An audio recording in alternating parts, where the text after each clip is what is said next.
Everyone, welcome back to study with Mansi. आज के lecture में हम सेक्शन 3 कवर करेंगे।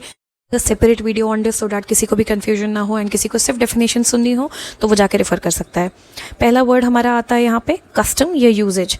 कस्टम क्या है ये हम पहले भी एक वीडियो में कर चुके हैं शॉर्ट में, बट यहाँ पे प्रॉपरली देख लेते हैं। According to the act, any rule continuously and uniformly observed for a long time and has obtained the force of law among Hindus in any local area, tribe, community, group or family.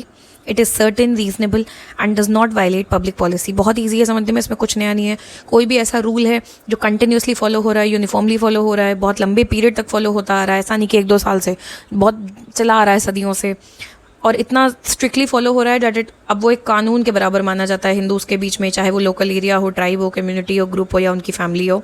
Certain है यानी absurd नहीं है, confusing नहीं है, reasonable है और कोई भी पब्लिक पॉलिसी या करंट किसी कानून को वायलेट नहीं करता है, तो उसे हम कस्टम या यूजेज मानते हैं।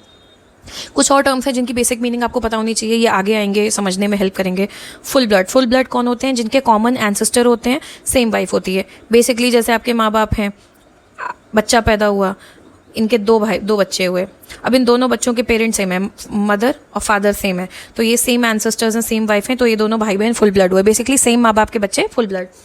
हाफ ब्लड कौन हुए? जहाँ पे same ancestor but different wife.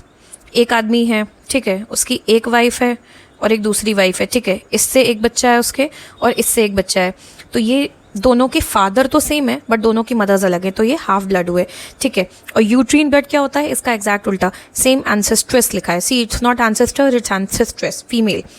एक औरत है, ठीक है, उसके 2 हस्बैंड्स रहे हैं, हस्बैंड 1, हस्बैंड 2 मान लो, इससे एक बच्चा है और इससे एक बच्चा है, दोनों के मदर कॉमन है दोनों बच्चों की, बट दोनों के फादर्स अलग अलग हैं। इन दैट केस इन्हें यूट्रीन ब्लड सिबलिंग्स बोलते हैं, ठीक है। तो full blood, half blood, uterine blood, ये हमने समझ लिया।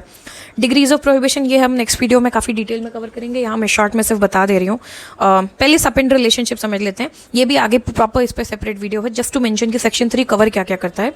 सपिंड रिलेशनशिप होता है सेम पिंड के, पिंड, गांव, ये जो कॉन्सेप्ट हैं पुराने टाइम के हैं, तो हमेशा ट्रेडिशनली रिलीजियसली सेम पिंड में शादियां मना होती थी। आज उसका बायोलॉजिकल रीज़न भी दिया जाता है कि जेनेटिकली इट्स नॉट सूटेबल अगर आप अपने पिंड में शादी करते हैं।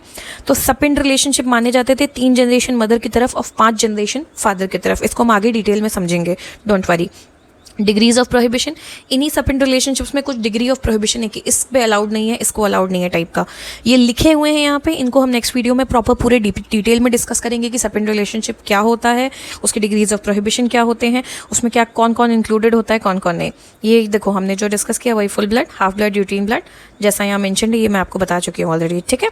Next video will discuss about sapinda relationship proper detail में। यहाँ हम एक बार एक लाइन में देख लेते हैं कि लीनियल असेंडेंट है एक दूसरे के, हस्बैंड वाइफ, एक्चुअली इसको अलग ही देखते हैं। Stay tuned for the next video and